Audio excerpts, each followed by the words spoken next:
On today's episode of Halifax, I'll be going over what I think were the best records of 2018 so far. I made the 20 through 15 kind of the honorable mentions. However, they are what I think were really good albums, and 15 through 1 are what I thought were way better albums, of course. So I hope you enjoy, and I hope you like and subscribe after the episode if you like what you saw. Appreciate it. Thanks. All right. The first album on the list, kicking it off, is Father John Misty's God's Favorite Customer.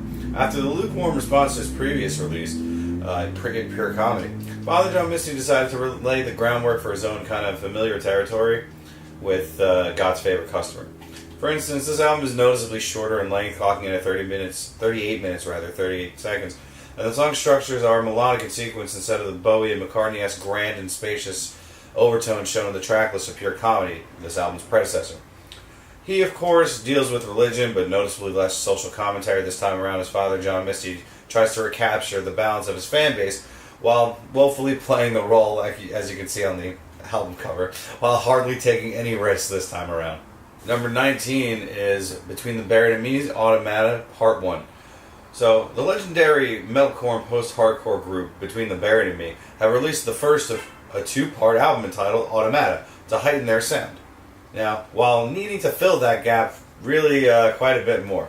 For their more clean moments, though, it does remind me of the revitalized version of Alice in Chains material with the frontman William Duvall post Lane Staley, in a good way. As a fan, but not so much in terms of originality on the incredible album opener, Condemned to the Gallows. That's where it mostly sounds like that, in my opinion.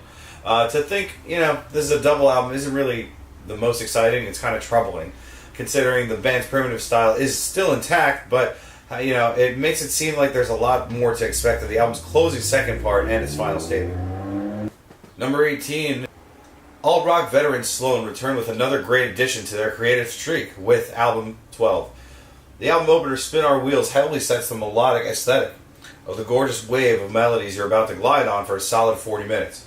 Its warm guitar lines absolutely enthrall and guide the listener effortlessly through an undeniable, peaceful embrace. The nirvana of the About a Girl tinged cut Year Zero is ethereal. Sloan's quintessential sound that still contemplates itself within its further expansion this far down the line is further proof, showing that the band's true integrity, talent, and love for their craft going forward is this strong. Number 17 is A Perfect Circle's Eat the Elephant. Despite A Perfect Circle's hiatus, as well as frontman Maynard James Keenan's main project Tool's hiatus and long-delayed meme-worthy non-existence of an album, while guitarist James Iha from Smashing Pumpkins has reunited with them and plans to do a full tour with them this summer. The band still managed to reunite this year to release Eat the Elephant, which is pretty admirable. And it's also their first album in 14 years, which is another big accomplishment.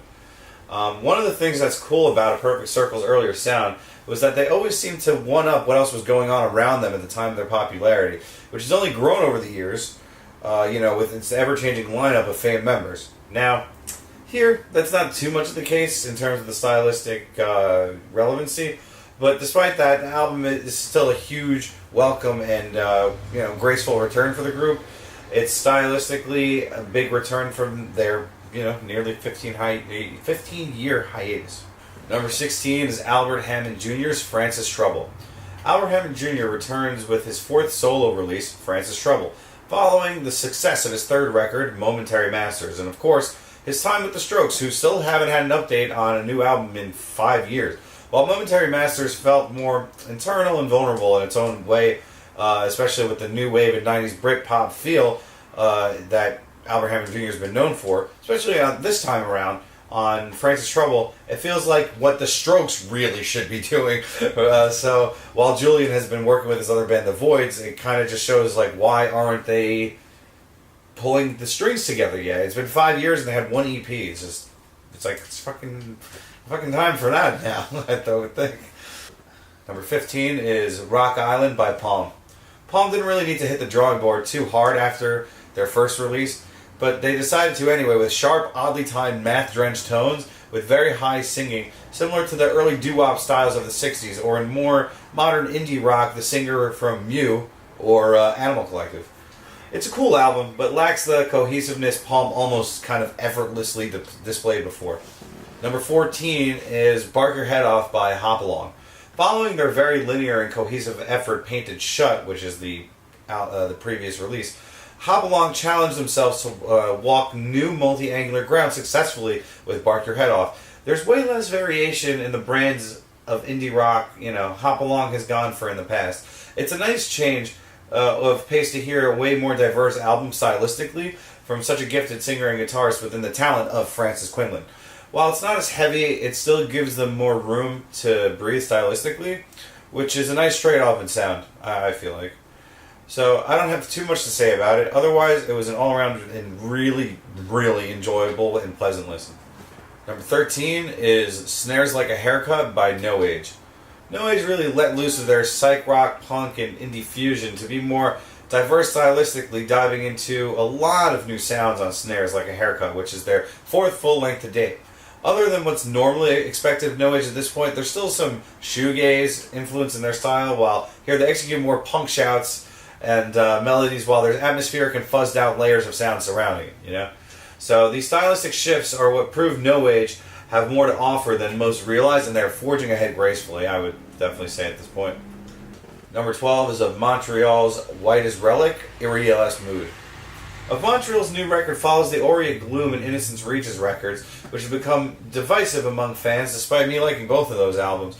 On White as Relic, Aurea's Mood, of Montreal really ditched the kind of straight-ahead indie psych rock for a more bizarrely progressive and funkier groove-based aura.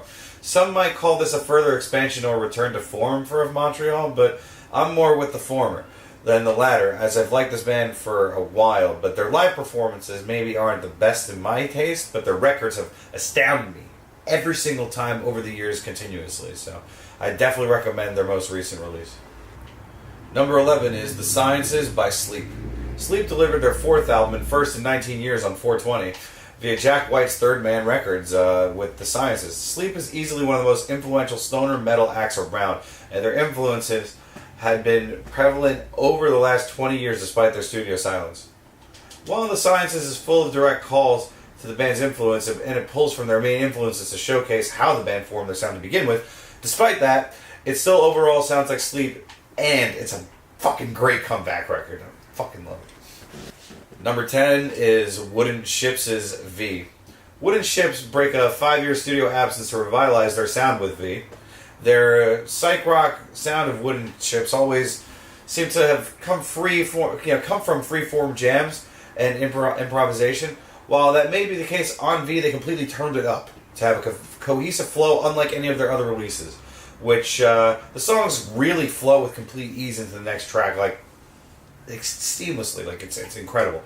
I would say that Wooden Ships prove they are here to stay and aren't a jam band write-off. They truly are one of the genre's best bands, and V was definitely worth the 5-year wait. Number 9 is Tell Me How You Really Feel by Courtney Barnett. Courtney Barnett strikes back with the follow-up to her debut smash, Sometimes I Just Sit and Think, and Sometimes I Just Sit, and her collaborative release with Kurt Vile, to deliver her most versatile release to date with the album Tell Me How You Really Feel.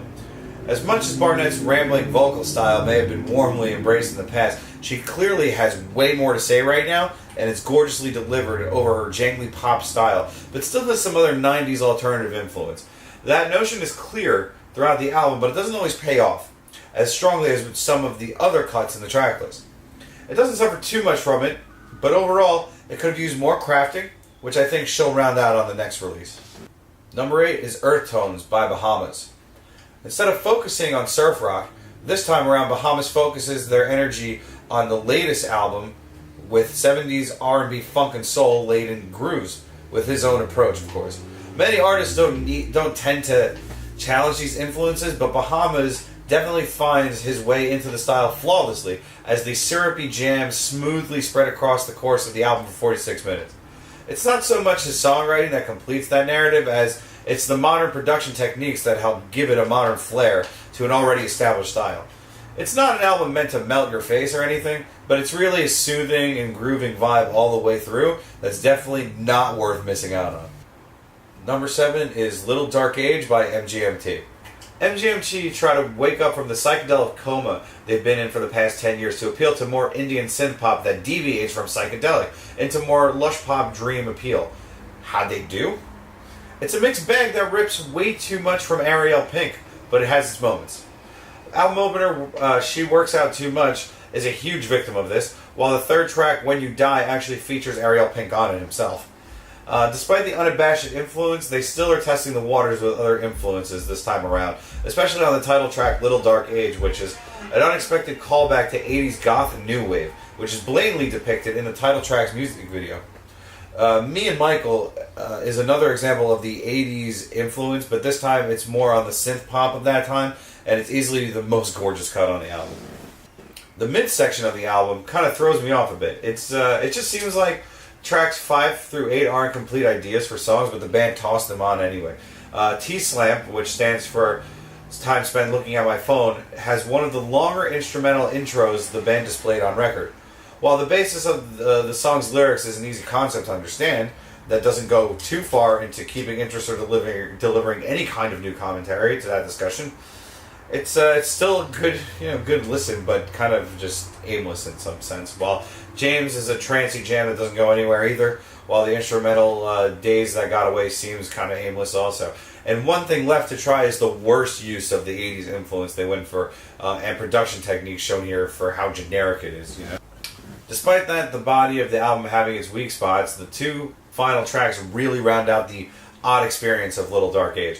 The acoustic bass track, When You're Small, feels like the spiritual sequel to the band's track Congratulations, which also deals with the band's indefinable place in the music industry and where they stand within it at this point, while admitting they're still just working out the kinks. While that's a fair sentiment, fans of the band have expected a lot more from the group, considering their self-titled didn't really go over that well, and it's been 5 years since that album. Little Dark Age shows some improvement, but if MGMT wants to really break out of their shell and evolve like they talk about in that song Kids that everyone seems to know, maybe they should remind themselves of what inspired them to begin with to garner fresher ideas on their next studio effort, instead of kind of ripping off one person and having him featured on an album. But that's just my opinion. Number 6 is All at Once by Screaming Females.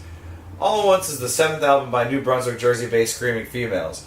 The Screamales have been known for their punk and indie influence while throwing an influence of garage, psych, and lo-fi at times leading up to this album, of course, and now on this album, the singles really brought the idea that this record will be different for the band, and that it definitely holds up really well in that regard. While the stylistic jumps show the band's attempt to show more to their influences, it seems like they could try to make it sound like their own brand of it, kind of style-wise, going forward. Despite that, it's a huge welcoming change for them. I love it. I think it's awesome. Number 5 is Boarding House Reach by Jack White. Jack White returns to deliver his most ambitious and creative shift to date with his third solo album, Boarding House Reach. Boarding House Reach really sees White mostly deviate from his traditional blues rock style to deliver a collection of songs that feel like a Jackson Pollock in the best possible way. Album opener Connected by Love feels like the balladry White's really known for, with a different technical approach, giving the song the extra heightening it's looking for within its simplicity. The second track, Why Walk a Dog, confused me upon first listen, but it was noticeably an unusual bluesy song for White, at least stylistically. Respect Commander, Corporation, Night Station Zebra especially are three of the album's standouts in terms of technicality. Respect Commander is a straight-up electric rock instrumental in a way only Jack White can make, while Corporation is mostly instrumental with Jack White popping in to tell people he's thinking about starting a corporation and he wants to know who's with him, which seems fitting to apply that to his own Third Man Records, which is fucking awesome. Ice Station Zebra was a collaborative track Jack White had with Jay-Z that ultimately became scrapped for whatever reason, but Jack has never rapped as great as he does here in his life. So this is really just one gorgeous clusterfuck of a song that was meant to happen one other time, and I'm sure it's even cooler now. But let's see, maybe Jay-Z might make a remix. Who knows? There are some almost filler moments on this album, though, in the interludes. Considering there's 3 of them in the songs "Hyper," "Insomniac," "Everything You Ever Learned," and "Esmeralda," which kind of steals the show, at least in all of them, because it does remind me of REM's "Everybody Hurts," at least in the guitar line. But despite those tracks, there are some more dimensions of this album that are worth praising. The more slow and groove-based tracks, what's done is done, and especially the funkiest song on the album, with the infectious groove of Get in the Mine Shaft, are the saving grace on this album before it's closed.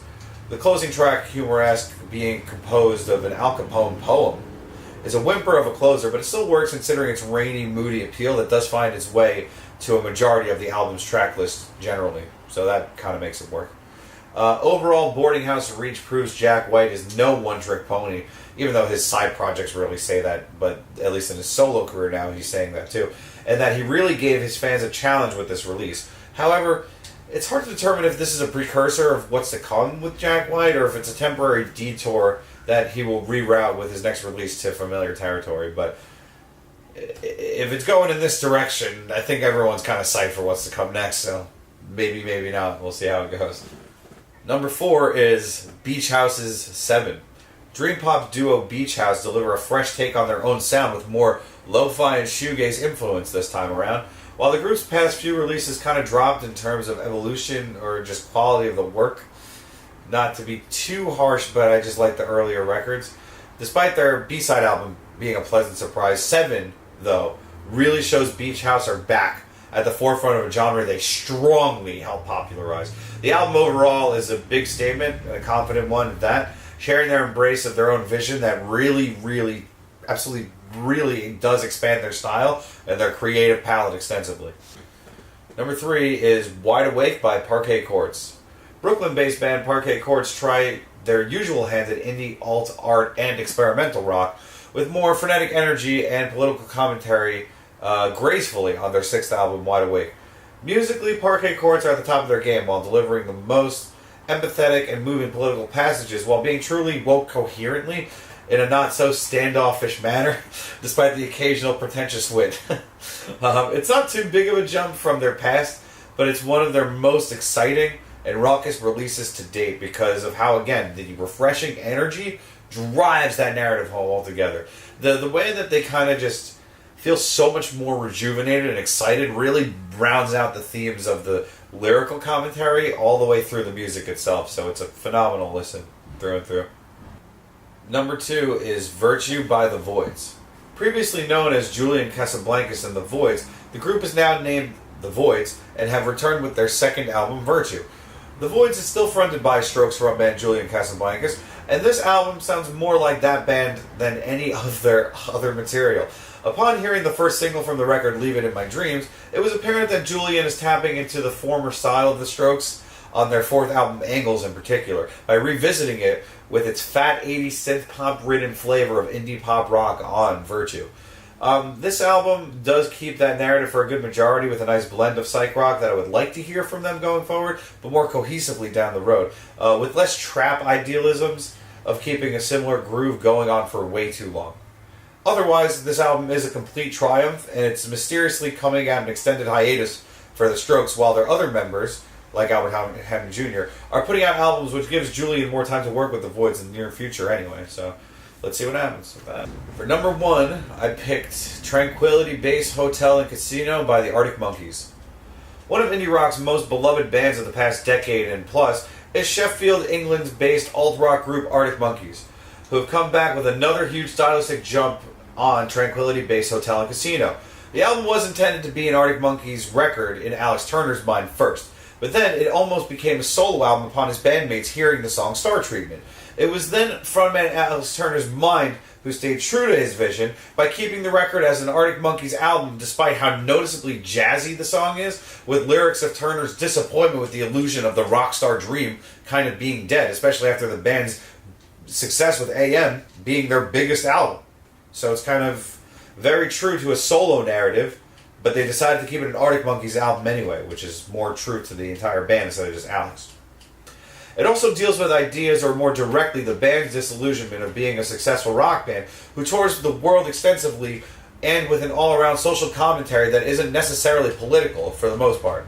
Stylistically, this album is an influences record at heart, to their earliest jazz and blues influences while throwing in classic rock, piano-based dark psychedelic grooves from the likes of the Zombies, the Doors, stylistically, while sounding like John Lennon and David Bowie vocally and musically in a more simultaneous fashion. Within its own sound, it sounds like the more ballad-driven part of Humbug, which is the band's third album, with a dark psychedelic vibe similarly thrown on that album, but less heavy, with the other aspect being Turner's solo project, The Last Shadow Puppets, in comparison, which fits that blend somehow, stylistically. Otherwise, the aesthetic is a gorgeous blend of psychedelia, and Arctic Monkeys' ballad-driven side that works really well here, while conceptually being about hotels with casinos in space because of the recent space discoveries, and of course Elon Musk working with Amazon founder Jeff Bezos to put a car into space. So this is where American politics, music, and the American dream is at in 2018, according to Arctic Monkeys, and I fucking love it. All in all, I believe this to be a temporary stylistic shift for the band, as we've become commonly expecting out of the band. But this time, it does for the most part seem like a temporary deviation. And the band hopefully plays heavier, I hope the band plays heavier material the next time around. So this is Arctic Monkeys' anti-success record. It's better than MGMT's Congratulations. It's lyrically up to par with Nirvana's In Utero. And I'll go as far as saying it partially reminds me of the Police's Synchronicity at times, especially on songs like Murder by Numbers, Walking Your Footsteps, and Tea in the Sahara. This will be the underappreciated masterpiece that gets its high place in the album ranking later on, but hopefully the band can keep surprising us with new releases to make that argument more difficult. I have one more little part I was going to add. So, I did want to add that this album has some of the best lyrics I've heard in a while. And instead of talking about each song and going over that, I kind of wanted to just drop some of the funniest lines I heard on the album, which is really a good amount. So if you don't mind going through this, we might edit this, but I'm going to read off all the ones that I thought were funny. Alright, so here we go. I just wanted to be one of the Strokes. Now look at the mess you made me make. Like, come on. The Strokes. And I mean, really, Julian and Albert Hammond both did very well, but I can't believe that's what the first line on the album is with Star Treatment. It's hilarious. The Golden Boy's in bad shape. Everybody's on an endless stream of great TV. Maybe I was a little too wild in the 70s. Impressive mustache, just making fun of hipsters. Who you gonna call? The Martini Police? Basically saying, like, if you're at a classy kind of, shindig, it's like, oh, you're talking shit? Who are you gonna call? The Martini Police? I guess that's how I take it. And then, like, just how people always talk about movies they love. He said, "What do you mean you've never seen Blade Runner?" There's a thing where he's just talking about the band's live setting early on, where he's like, 2 shows a day, 4 nights a week, it's easy money. Then he has a line where he straight up just says, "I want to run for government." The title track, Tranquility-Based Hotel and Casino, there's a line where he goes, "Technological advances really bloody get me in the mood," which is just talking about social media and Tinder and shit like that in general.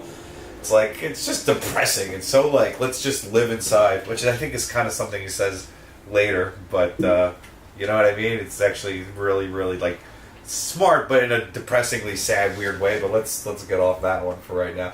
He had the song 4 out of 5, which is the big hit, and I have to tell you, I was able to see them the week the album dropped, before the album dropped, because it was a surprise release, and I was so amazed. Like, I really could not believe how good 4 out of 5 was, and I knew it was going to be the big hit of the album, and it's one of the biggest hits in my mind for sure. But it's the single next to the She Looks Like Fun song.